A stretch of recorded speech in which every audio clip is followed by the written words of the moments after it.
اگر اتنا اس میں فضیلت ہوتی، معاذ اللہ سمجھانے کے لیے عرض کر رہا ہوں، تو کیوں نہیں پڑھ رہا؟ جو کام آپ کر رہے ہوتے ہیں، جو آپ کہہ رہے ہوتے ہیں، جب تک آپ روح کے ساتھ، اور یہ یاد رکھیں لفظوں کا اثر نہیں ہوتا۔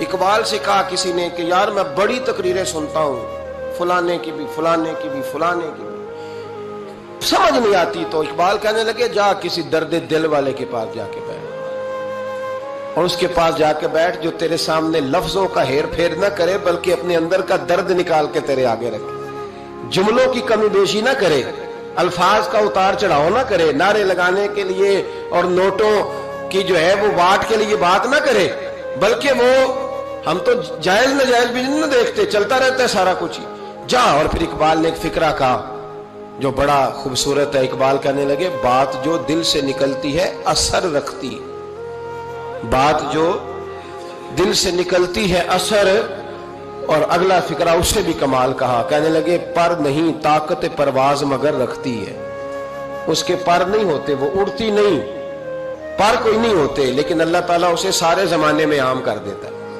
وہ پرواز کرنے لگ جاتی ہے، پورے زمانے میں وہ ان لوگوں کے خیالات پھیل جاتے ہیں، ان کے نظریات پھیل جاتے ہیں۔ تو یاد رکھیں بچوں کو ہم لیکچر دیتے ہیں 1.5 گھنٹے کا، 2 گھنٹے کا، اس لیکچر کی بچوں کو ضرورت نہیں ہوتی، بچوں کو بات کرنی چاہیے 1-2، اور اس بات میں وزن ہونا چاہیے، اور آپ سب سے پہلے وہ جو آپ کہہ رہے ہو اس کا سب سے پہلے آپ نمونہ ہو، وہ چیز بچہ آپ کے کردار میں، آپ کی طبیعت میں وہ دیکھ چکا ہو۔ قرآن مجید سورہ لقمان کی آیت نمبر 17 ہے، حضرت لقمان اپنے بیٹے کو نصیحت کر رہے ہیں، باپ بیٹے کو نصیحت کر رہا تھا، باپ اپنے بیٹے کو سمجھا رہا تھا، میرے رب کریم کو باپ بیٹے کا سٹائل اتنا پسند آیا کہ اسے قرآن پاک میں بیان فرما دی ہے۔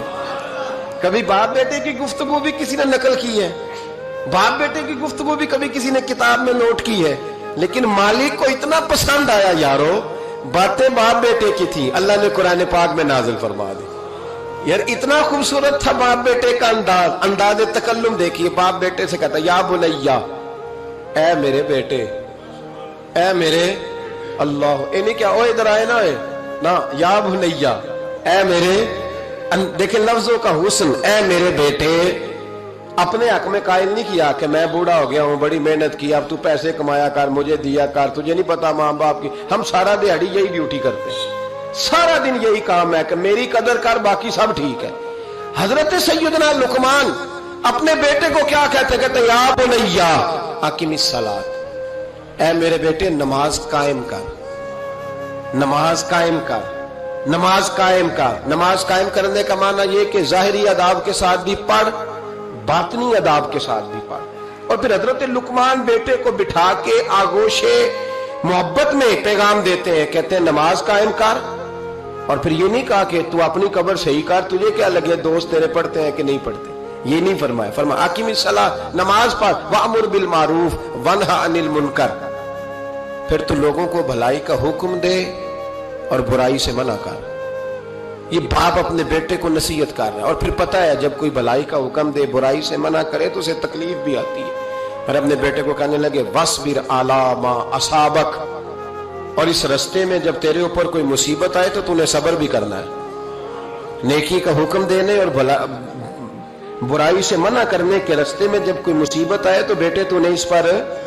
اور اب باپ اپنے بیٹے کو نصیحت کرتے ہیں، کہنے لگے بیٹے یہ تو ایسے نہ سمجھا کہ نماز پڑھنا کوئی عام کام ہے، ایسے نہ سمجھنا کہ لوگوں کو بھلائی کا حکم دینا کوئی عام کام ہے، یہ عام کام نہیں، اِنَّ ذَلِكَ مِنْ عَزْمِ الْأُمُورِ، فرمایا یہ بڑے حوصلے والے کام ہیں، یہ بڑے حوصلے والے، بڑے ہمت والے کام ہیں جو میں تمہیں بتا رہا ہوں۔ باپ اپنے بیٹے کو یہ نصیحت کر رہا ہے۔ ملا جامی نے اس کو لکھا ہے، مولانا عبد الرحمن جامی کہتے ہیں سیدہ فاطمہ الزہرا کے پاس امام حسن اور حسین جب بھی جاتے تھے نا، بی بی صاحبہ یہ آیت پڑھ کے سناتی تھی، یہ آیت بی بی صاحبہ سناتی تھی کہ بیٹے نماز قائم رکھنی ہے، بھلائی کا حکم دینا ہے، برائی سے روکنا ہے، اور اس رستے میں جو مصیبت آئے گی اس پہ، اور ان ذالک من عزم الامور، بیٹے یہ معمولی کام نہیں، یہ بڑے عزم والے کام، یہ بڑے حوصلے والے۔